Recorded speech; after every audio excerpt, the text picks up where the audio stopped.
नमस्कार दोस्तों, स्वागत है आप सभी का आपके अपने YouTube channel GK search engine पर। आज है 2 फरवरी और 2 फरवरी से रिलेटेड राजस्थान करंट अफेयर्स के जितने भी इंपॉर्टेंट क्वेश्चन हैं सभी हम इस वीडियो में डिस्कस करने वाले हैं। तो पूरा वीडियो बहुत ध्यान से देखना और वीडियो के एंड में मैं आपसे क्वेश्चन पूछूंगा जिसका आंसर आपको कमेंट बॉक्स में देना है। कल के वीडियो में मैंने आपसे क्वेश्चन पूछा था जो था हाल ही में रेज पावर इंफ्रा द्वारा राजस्थान में 9,140 करोड़ रुपए के निवेश से कितने मेगावाट की सौर परियोजनाएं स्थापित की जाएगी। तो रेज पावर इंफ्रा के द्वारा 1800 मेगावाट की सौर परियोजनाएं हैं जो राजस्थान में स्थापित की जाएगी, यानी कि बी ऑप्शन इसका बिल्कुल सही था। जिन दोस्तों ने बी ऑप्शन कमेंट बॉक्स में सही जवाब दिया था उनको हार्दिक शुभकामनाएं। तो रेज पावर इंफ्रा ने राजस्थान में अवंत गार्डे पीवी फोटोवोल्टिक जो पीवी बिजली स्टेशन के निर्माण के लिए राज्य सरकार के साथ समझौता ज्ञापन पर हस्ताक्षर भी किए हैं। तो सीएम अशोक गहलोत की उपस्थिति में ये हस्ताक्षर किए गए थे। रेज पावर इंफ्रा जो 9,140 करोड़ रुपए का निवेश करते हुए 1800 मेगावाट की सौर परियोजनाएं राजस्थान में स्थापित करेगी, जिसमें 300 मेगावाट की 2 सौर परियोजनाएं और 900 मेगावाट की एक सौर परियोजना इसमें शामिल होगी। ये समूची परियोजना तो देश में सबसे बड़ी परियोजना होगी और इसकी जो लागत है वो 9,140 करोड़ रुपये आएगी। तो चलिए स्टार्ट करते हैं आज के करंट अफेयर्स।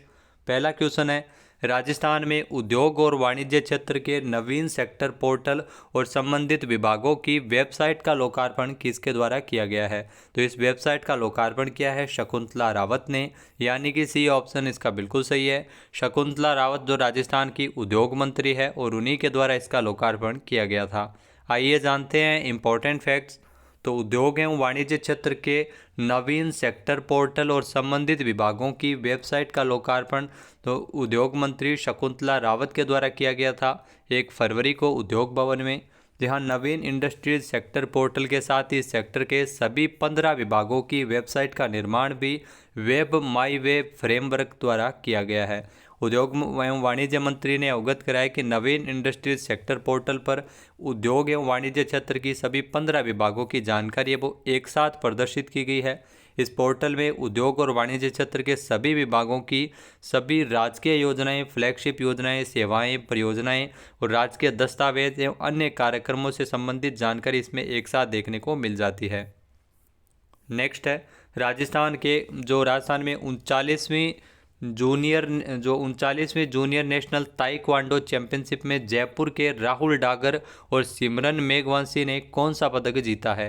तो 39वीं जूनियर नेशनल ताइक्वांडो चैंपियनशिप जिसमें जयपुर के राहुल डागर और सिमरन मेघवंशी ने इस प्रतियोगिता में स्वर्ण पदक जीता है, यानी कि ए ऑप्शन इसका बिल्कुल सही है।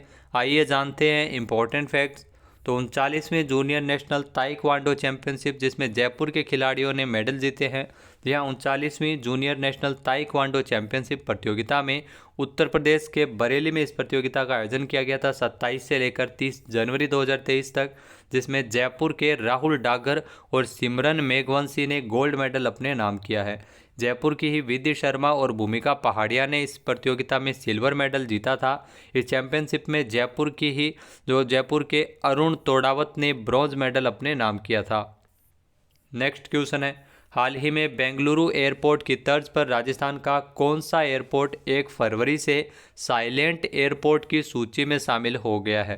तो ये ध्यान रखना, जयपुर इंटरनेशनल एयरपोर्ट है वो साइलेंट एयरपोर्ट की सूची में शामिल हो गया है 1 फरवरी से, यानी कि ए ऑप्शन यहाँ पर बिल्कुल सही है। आइए जानते हैं इंपॉर्टेंट फैक्ट्स। तो देश के बड़े एयरपोर्ट मुंबई, दिल्ली और कोलकाता बेंगलुरु एयरपोर्ट की तर्ज पर जयपुर इंटरनेशनल एयरपोर्ट 1 फरवरी से साइलेंट एयरपोर्ट की सूची में शामिल हो गया है। जहां जयपुर एयरपोर्ट पर अब यात्रियों को उनकी उड़ान की सुरक्षा जांच और बोर्डिंग से लेकर अन्य सभी तरह के अनाउंसमेंट है वो सुनाई नहीं देंगे। जहां अनाउंसमेंट बंद होने के बाद सभी तरह की जानकारी एयरपोर्ट पर लगी दर्जनों एलईडी स्क्रीन्स पर दी गई है। अब सभी एयरलाइंस कंपनियां भी यात्रियों को एसएमएस के माध्यम से समय, बैगेज डिलीवरी, बेल्ट या किसी भी तरह के बदलाव की सूचना है वो मैसेज के द्वारा दिए जाएंगे। तो साइलेंट एयरपोर्ट की सूची में शामिल हो गया है जयपुर एयरपोर्ट। नेक्स्ट है, हाल ही में किस शहर में पहली बार तो शस्त्र संग्रहालय का निर्माण किया जाएगा। तो शस्त्र संग्रहालय का निर्माण है वो अलवर में किया जाएगा, यानी कि ए ऑप्शन इसका बिल्कुल सही है। आइए जानते हैं इंपॉर्टेंट फैक्ट्स। जी हाँ, ऐतिहासिक अस्त्र शस्त्रों को एक साथ प्रदर्शित करने के लिए अलवर के बाला किले पर अलग से शस्त्र संग्रहालय का निर्माण करवाया जा रहा है। यहाँ राजस्थान के अलवर शहर में पर्यटन को बढ़ावा देने के उद्देश्य से प्रदेश सरकार जो पहले अलवर के शस्त्र संग्रहालय को शुरू करने की कवायद कर रहा है। इस संग्रहालय में पर्यटक राजा महाराजाओं के ऐतिहासिक हथियारों का अवलोकन कर सकेंगे। राज्य सरकार द्वारा जल्द ही इसके लिए अरावली की पहाड़ियों पर स्थित प्राचीन बाला के किले में यह संग्रहालय शुरू करने जा रही है। पुरातत्व एवं संग्रहालय विभाग ने शस्त्र संग्रहालय बनाने के लिए हरी झंडी भी दिखाई है। इसके अलावा अलवर के ऐतिहासिक बाला किले में 52 ऐतिहासिक लोहे की तोपों सहित तमाम हथियार, तलवार, तमंचा, कैमल गन, टोपीदार बंदूक आदि शामिल है, यहाँ पर देखने को मिल जाती है। नेक्स्ट है, हिंदुस्तान जिंक द्वारा किस राज्य में माइनिंग ऑपरेशंस में नॉर्मेट एजिटेटर स्मार्ट ड्राइव ईवी का इस्तेमाल करने जा रही है? तो इलेक्ट्रिक व्हीकल है जो राजस्थान में जो हिंदुस्तान जिंक के द्वारा इसमें बदलाव किया गया है वाहनों में, यानी कि ए ऑप्शन इसका बिल्कुल सही है। आइए जानते हैं इंपॉर्टेंट फैक्ट्स। तो राजस्थान में जो भारतीय खनन क्षेत्र में अपनी तरह की पहल की जा रही है, हिंदुस्तान जिंक के द्वारा ईवी क्रांति में शामिल होने के लिए पूरी तरह से तैयार है हिंदुस्तान जिंक। यहाँ राज्य में मौजूद देश की सबसे बड़ी माइनिंग कंपनी हिंदुस्तान जिंक है, वो अंडरग्राउंड माइनिंग ऑपरेशंस में नॉर्मेट एजिटेटर स्मार्ट ड्राइव ईवी का इस्तेमाल करने जा रही है। हिंदुस्तान जिंक जो इलेक्ट्रिक व्हीकल ईवी क्रांति में शामिल होने वाली पहली खनन कंपनी बन गई है। जी हाँ, अपने भूमिगत संचालन के लिए लगातार इलेक्ट्रिक वाहनों में बदलाव कर रही है हिंदुस्तान जिंक। कंपनी 900 डीजल संचालित खनन वाहनों को बैटरी में बदलने की योजना बना रही है। इस समाधानों को पर्यावरण की दृष्टि से स्थायी संचालन और शुद्ध शून्य उत्सर्जन के लिए हिंदुस्तान जिंक के द्वारा अपनाया गया है। नेक्स्ट है, अंतर्राष्ट्रीय दिव्यांगजन दिवस के अवसर पर 3 दिसंबर को दिल्ली में आयोजित किए गए राष्ट्रीय कार्यक्रम में राजस्थान के किस जिले को दिव्यांगजन सशक्तिकरण राष्ट्रीय पुरस्कार मिला था? तो ये पुरस्कार अलवर को दिया गया था, यानी कि बी ऑप्शन इसका बिल्कुल सही है। आइए जानते हैं इंपॉर्टेंट फैक्ट्स। तो अलवर को दिव्यांगजन सशक्तिकरण राष्ट्रीय पुरस्कार से नवाजा गया था। जी हाँ, जिला प्रशासन अलवर को अंतर्राष्ट्रीय दिव्यांगजन दिवस के अवसर पर 3 दिसंबर को दिल्ली में राष्ट्रीय कार्यक्रम के दौरान इस वर्ष जो 2022 के दिव्यांगजन सशक्तिकरण के लिए उत्कृष्ट कार्य करने पर सर्वश्रेष्ठ जिले का पुरस्कार दिया गया था। अलवर के जिला कलेक्टर डॉक्टर जितेंद्र कुमार सोनी को यह पुरस्कार राष्ट्रपति द्रौपदी मुर्मू के द्वारा विज्ञान भवन में दिया गया था। ये पुरस्कार प्रति वर्ष दिव्यांगजन के लिए जो सर्वश्रेष्ठ कार्य करने वाले देश भर से केवल एक ही जिले को इसमें चुना जाता है, जिसमें अलवर के जिला कलेक्टर डॉक्टर जितेंद्र कुमार सोनी को यह पुरस्कार मिला था। नेक्स्ट है, राजस्थान पर्यटन विभाग द्वारा कुंभलगढ़ महोत्सव का आयोजन कब किया गया था? तो राजस्थान पर्यटन विभाग के द्वारा कुंभलगढ़ महोत्सव 1 से लेकर 3 दिसंबर 2022 तक आयोजित हुआ था, यानी कि सी ऑप्शन इसका बिल्कुल सही है। आइए जानते हैं इंपॉर्टेंट फैक्ट्स।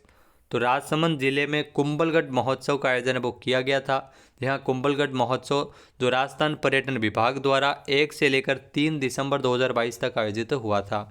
यहाँ दिसंबर माह में कुंभलगढ़ महोत्सव का आयोजन किया गया था। मेवाड़ के महाराणा कुंभा द्वारा बनाए गए कुंभलगढ़ किले में 1 से लेकर 3 दिसंबर तक ये 3 दिवसीय वार्षिक कार्यक्रम है जो आयोजित हुआ।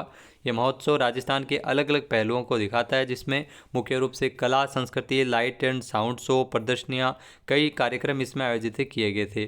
कुंभलगढ़ महोत्सव महान महाराणा कुंभा के सम्मान में इसका आयोजन वो किया जाता है।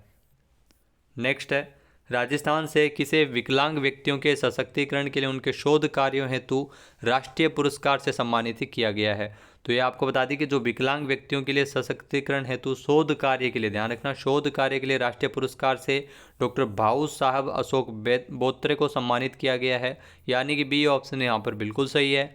आइए जानते हैं इंपॉर्टेंट फैक्ट्स। तो झुंझुनू CSIR सीरी के प्रधान वैज्ञानिक डॉक्टर भाऊ साहेब अशोक बोत्रे को विकलांग व्यक्तियों के सशक्तिकरण के लिए उनके शोध कार्यों के लिए राष्ट्रीय पुरस्कार से नवाजा गया है। ये पुरस्कार डॉक्टर बोत्रे को उनके द्वारा विकसित असिस्ट ट्राइक के विकास के लिए दिया है। राष्ट्रपति द्रौपदी मुर्मू ने अंतर्राष्ट्रीय विकलांग दिवस के अवसर पर 3 दिसंबर को विज्ञान भवन नई दिल्ली में आयोजित समारोह के दौरान इनको यह पुरस्कार दिया गया था। डॉक्टर बोत्रे को वर्ष 2022 में विकलांग व्यक्तियों के सशक्तिकरण के लिए जो सर्वश्रेष्ठ अनुसंधान नवाचार उत्पाद विकास श्रेणी में ये व्यक्तिगत पुरस्कार के लिए, इसमें उत्कृष्टता पुरस्कार के लिए चुना गया था।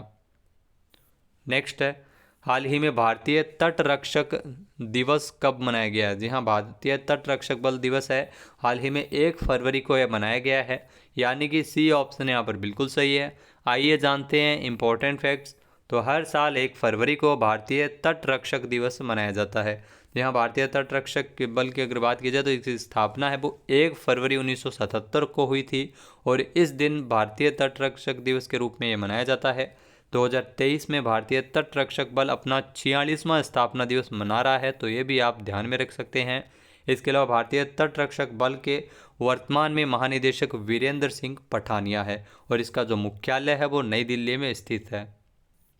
नेक्स्ट है, आम बजट 2023-24 में व्यक्तिगत करदाताओं के लिए छूट की सीमा 5 लाख रुपए से बढ़ाकर कितनी की गई है? तो ये महत्वपूर्ण क्वेश्चन है आपके आने वाले एग्जाम के लिए।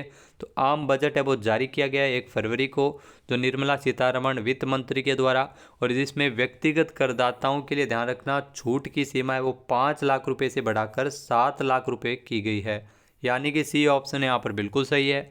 आइए जानते हैं इंपॉर्टेंट फैक्ट्स। तो व्यक्तिगत करदाताओं को बजट में राहत दी गई है, छूट की सीमा 5 लाख रुपए से बढ़ाकर 7 लाख रुपए प्रतिवर्ष की गई है, यानी नई कर व्यवस्था में 7 लाख रुपए तक की आय वाले व्यक्ति को कोई भी टैक्स है वो नहीं देना पड़ेगा। कर छूट की सीमा को 2.5 लाख से 3 लाख कर दिया गया है। इसके अलावा नए स्लैब है जो कर की छूट की सीमा आप देख सकते हैं, जिसमें 3 लाख तक कोई कर नहीं है, 3 से 6 लाख तक 5%, 6 से 9 लाख तक 10%, 9 से 12 लाख तक 15% और 12 से 15 लाख तक 20% और 15 लाख से ऊपर है जिनको 30% टैक्स है वो इसमें देना पड़ेगा। बात कर लेते हैं आज के हमारे क्विज की। तो आज का हमारा क्विज है, शिक्षा मंत्रालय की all India survey on higher education 2020-21 की रिपोर्ट के अनुसार विश्वविद्यालयों की संख्या में राजस्थान देश में कौन से स्थान पर है? एक बार फिर से सुनिएगा, शिक्षा मंत्रालय की all India survey on higher education 2020-21 की रिपोर्ट के अनुसार विश्वविद्यालयों की संख्या में राजस्थान का देश में कौन सा स्थान है? इसका सही आंसर आपको कमेंट बॉक्स में देना है। और अगर ये वीडियो आपको पसंद आए तो इसे लाइक और शेयर करना बिल्कुल न भूलिएगा। चैनल पर नए हैं, सब्सक्राइब नहीं किया है तो अभी सब्सक्राइब बटन पर क्लिक करें। इस वीडियो की जो PDF फाइल है वो आप वीडियो के डिस्क्रिप्शन बॉक्स से डाउनलोड कर सकते हैं और इस क्वेश्चन का आंसर आप वोट करके भी कर सकते हैं। वीडियो देखने के लिए धन्यवाद। जय हिंद, जय भारत, जय राजस्थान।